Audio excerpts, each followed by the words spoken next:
All right, so I'm Derrin Little. How's everybody doing? With me today, I got Aiden, Devonte Johnson. I feel like it's a great opportunity. I came into a good senior group. I think a lot of times you go somewhere and it's like, yo, I kind of got to, if I can get these seniors out, I'll be all right. But it's really one of those where I really wish I could get them a couple more years. We'd probably be cooking with gas then.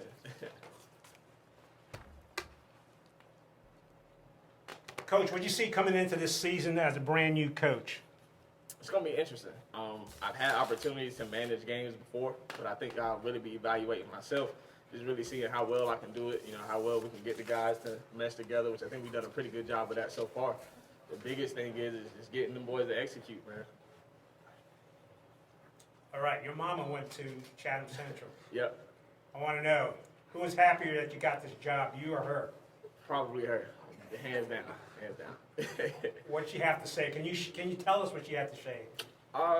It's honestly, her going there was obviously a good thing because obviously she knows the community and things of that nature. But even more so, being able to lean on her as a high school coach herself, and having her, watch her build 2 programs from the ground up. Knew coming into this situation it was going to be a complete rebuild. So she's definitely been a great sounding board along the way and is giving me some nice ideas to get things rolling. Can you tell us what kind of advice your mom has given you? What kind of advice? It's too much, to be honest with you. A little bit of everything. But the biggest thing that she has done is just making sure that I keep the community first. Because obviously she's from there. So, she definitely wants them to feel the love, and I got to give it to them.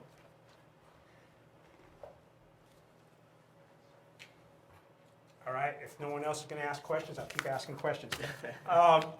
In your practices and in your scrimmages, what have you seen as being the biggest improvements that you've seen among your players? The biggest improvement from watching the film, honestly, is it looks like they got the love back. If you were to watch a game last year, probably midway through the second quarter, definitely halftime, you see the heads drop.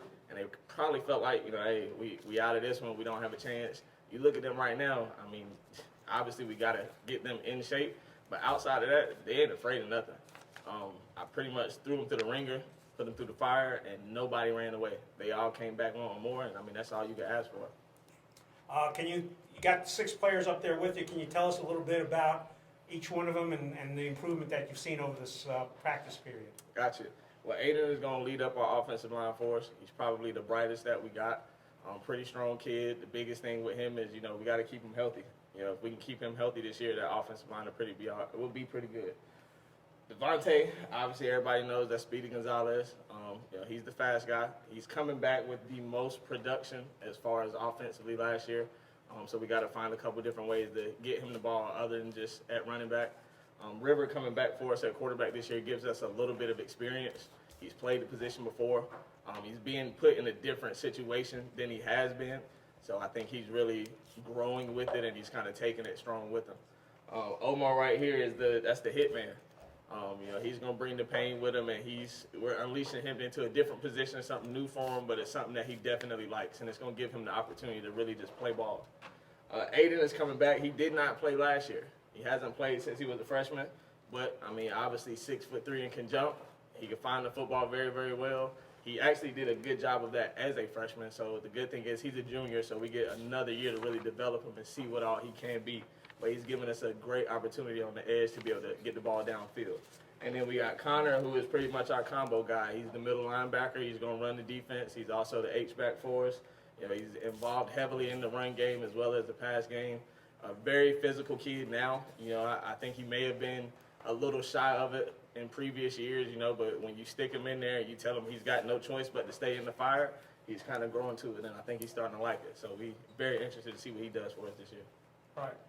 All the schools that are here today are now part of the 1A, 2A Mid-Carolina Conference. So all 4 Chatham County schools are in the same conference. Mm-hmm. First team that you're going to meet up against from the Chatham County side is Jordan Matthews on September 8th. And that's going to be a home game for you, if I'm not mistaken. Yes, sir.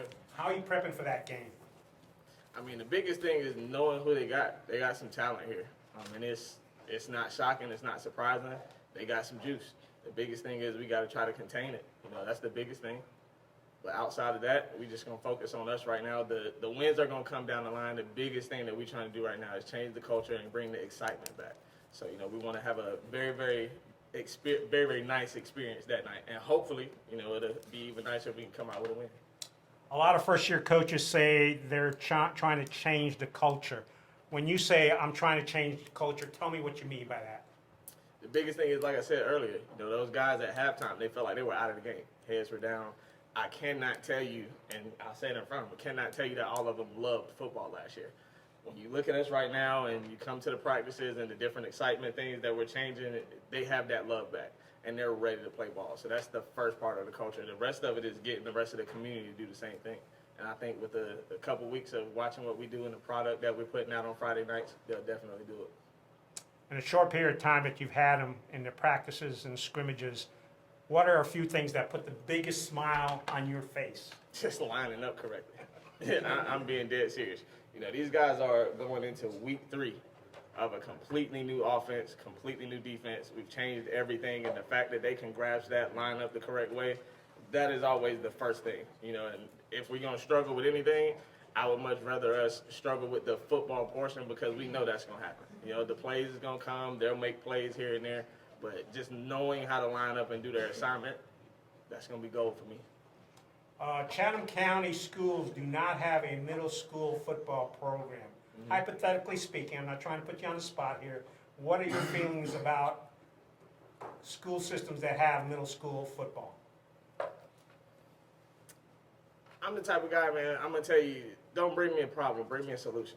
You know, and I got to give kudos to Coach Ryan Johnson. I mean, he's done a very good job of pretty much building his own, you know, his own feeder program. And everybody else is going to have to do that too. And I'm pretty sure that everybody's got their own thought processes and ways that they want to do it.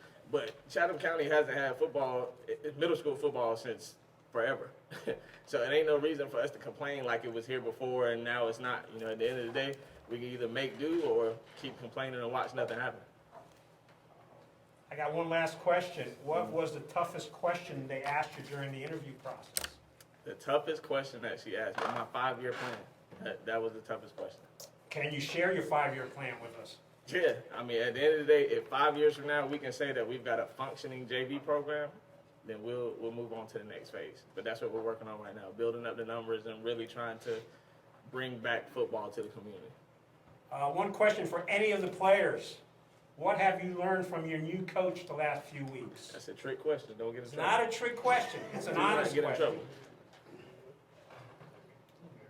I learned that we gotta work together, and when we working together, we gotta put on the full effort and always have that effort. And even if we get down by a touchdown, it's only one. We don't need to drop our heads. We need to keep our heads high and keep trying to play. Anybody else? I know there's talkers up there. What was the question? The question is, what? Coach thinks it's funny. What's the biggest thing you learned from the coach during the short time that he's been your coach? Definitely my footwork, and I feel like as a team, we have evolved our effort. Like it was always there, but we just didn't know how to bring it out. I really feel like he's bringing it out for us. Is the coach asking you to do anything different this year as the quarterback? Oh yeah. Can you share that information? Well, I always had to just stay in the pocket, run out of the pocket. Now he's teaching me that I need to trust the line and stay in the pocket and just learn the plays and how to execute. Anybody else want to comment on what you learned from the coach? One question I have for you, gentlemen, as someone who played football for a long time, what does it mean to you to put on that jersey? When you put on that jersey, how does it feel to be a representative of Chatham Central? What does that jersey you're wearing right now mean to you? Well, my grandpa played for Central. He was quarterback too, so I don't know. I guess it's kind of nice just to have it going down the family, I guess. Is it just another shirt, or does it mean a little different when you put that jersey on? It's something special. Like when you putting it on, you know you finna go out there and try to give your all. Well, not try, definitely give your all, and you trying to do your best. See where it goes. All right, 6-2. Let's not put you on the spot. What's your answer to that question? Well, it means a lot to me. I mean, you represent the entirety of Chatham Central when you put your jersey on, and you know you're out there on the field for Friday night, they're spending their Friday night watching you. Most of them paying to get in to watch you, so, you know, it means a lot to me. It means a lot. Goes down my family line as well.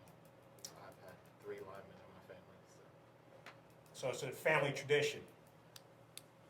22, how about you? Well, pretty much the same as he just said. It's a family tradition. My dad played wideout for Chatham Central in the 90s, and my grandpa played back in the 70s. So I'm just trying to keep the family tradition going.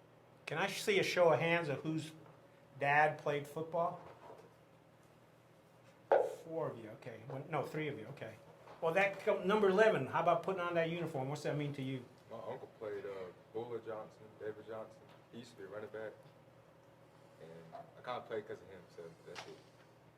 Number 1? Yeah, my dad and his brother used to play, and it means a lot to be able to put on a jersey and show out for them. And my grandpa used to coach too, so. Any other questions?